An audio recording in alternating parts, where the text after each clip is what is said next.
Welcome to the Learning Pines YouTube. We hope this video helps. You start by identifying the scanner model and interface. This determines drivers and adapters required. Once identified, connect the scanner to the PC using the correct cable or USB adapter and grant admin rights when prompted.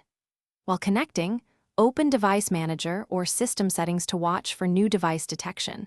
This confirms physical link. Make sure to download the manufacturer driver if the OS lists an unknown device, because generic drivers may limit features like barcode symbology configuration. Once drivers are installed, open the vendor setup utility or SDK to configure symbology, prefix/suffix, and output mode. This controls how scans appear in applications.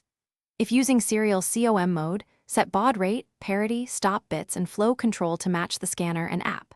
After saving settings, test scans into Notepad or a terminal so you can see raw output. This verifies decoding and line endings.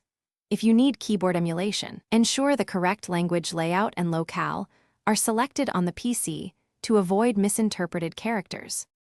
Finish by integrating the scanner with your target application. Set the input focus to the correct field and confirm scans populate as expected.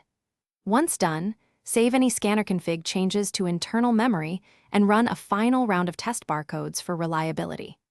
If scans fail, first switch USB ports and replace cables, then reinstall drivers and verify COM parameters. One key troubleshooting tip: enable the vendor's logging or diagnostic mode so you can capture device responses and identify whether the issue is hardware.